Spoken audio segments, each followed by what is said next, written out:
Sabe aquela sensação de que tudo na escola está sob controle? De que o dia a dia, a correria, o contato com as pessoas já dizem tudo? Pois é, e se essa percepção na verdade estiver escondendo um problema sério que impede a escola de crescer? É exatamente sobre isso que a gente vai falar. O perigo invisível de gerenciar com base no achismo e os erros que nascem daí. O nosso papo vai seguir uma linha bem lógica. Primeiro, a gente vai se perguntar: o que se faz hoje? É gestão de verdade ou só reação? Depois, vamos direto para os erros que vêm da percepção. Aí, a gente entende o custo que isso tudo tem, descobre a clareza que os dados trazem e, claro, termina com o caminho do crescimento. Então, para começar, uma pergunta que já coloca o dedo na ferida. O trabalho da liderança tem sido de fato proativo planejando o futuro ou tem sido mais como correr de um lado para o outro apagando incêndios? Vamos lá, com toda a sinceridade. Esses números estão aí na ponta da língua, com precisão? Se a resposta for algo do tipo, acho que foi um bom número, ou preciso puxar um relatório para ver, olha, o primeiro sinal de alerta já acendeu. E aqui a gente chega no ponto nevrálgico da coisa. Se não existe clareza sobre esses números básicos, as decisões não estão sendo tomadas para guiar o futuro. Elas estão, na verdade, só reagindo ao que já aconteceu. Agora sim, vamos entrar no coração do problema, os erros de uma gestão que se baseia só na percepção. É justamente aqui que a intuição, quando não tem o apoio dos fatos, vira uma baita armadilha.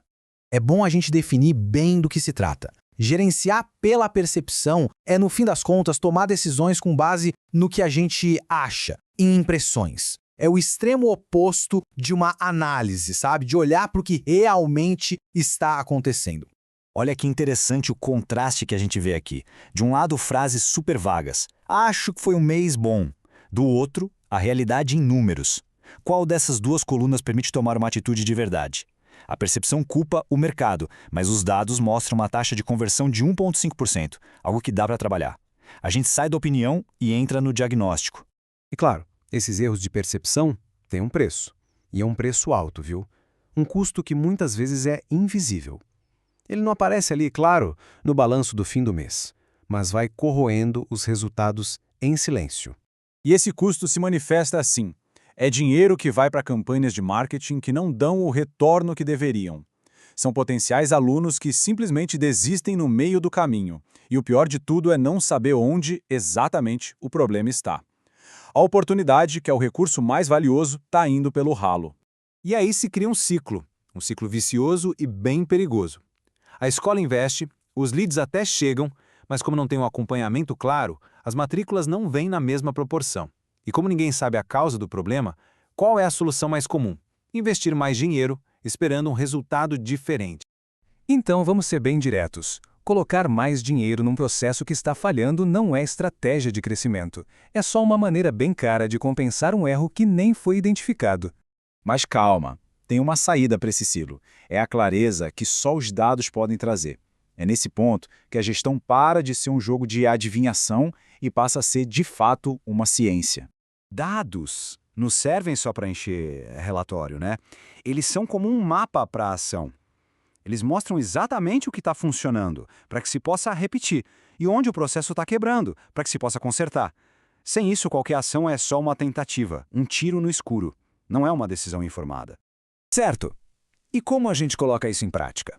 As escolas que realmente crescem de forma sustentável, elas não têm uma fórmula mágica não. Elas simplesmente fazem o básico muito bem feito, com base em informação. Vamos ver o que elas fazem. A primeira prática é absolutamente fundamental: ter a visão completa do processo. Ou seja, elas acompanham a jornada do início ao fim, desde a chegada do primeiro interesse até a matrícula ser efetivada. Cada uma dessas etapas é um número. E a passagem de uma para outra é uma taxa de conversão. É assim que se acha onde estão os gargalos. O segundo ponto é sobre usar o dinheiro de forma inteligente. Escolas que crescem de verdade não saem atirando para tudo que é lado. Elas sabem exatamente quais canais trazem os melhores alunos, os mais qualificados, e aí concentram o dinheiro onde ele gera mais resultado. É pura eficiência. A terceira prática envolve agilidade, um fator que muita gente ainda subestima. É simples assim. O tempo que se leva para dar um primeiro oi para um lead tem um impacto direto na conversão. As escolas de sucesso medem e otimizam isso de forma quase obsessiva. Elas sabem que cada minuto perdido é uma oportunidade a menos. E por último, a quarta prática, que amarra tudo isso num processo de evolução contínua. Os dados não são uma foto na parede, eles estão vivos. Eles alimentam um ciclo de ajustes o tempo todo. A campanha não deu certo, os dados vão mostrar o porquê. O discurso de vendas não está funcionando, os números vão apontar a necessidade de mudar. É a busca sem fim pela melhoria. E para a gente fechar, fica essa reflexão. Se essa pergunta fosse feita agora, nesse exato momento, onde a escola está perdendo matrículas, qual seria a resposta? Uma certeza, baseada em dados, ou uma suposição? A diferença entre essas duas respostas é a diferença entre ter o controle e estar vulnerável. E isso nos traz a este ponto final, que resume tudo perfeitamente. No mercado cada vez mais competitivo, confiar só na experiência sem ter o suporte dos dados não é sabedoria, é um convite ao risco. No fim do dia, decidir sem saber custa caro. E está custando cada vez mais.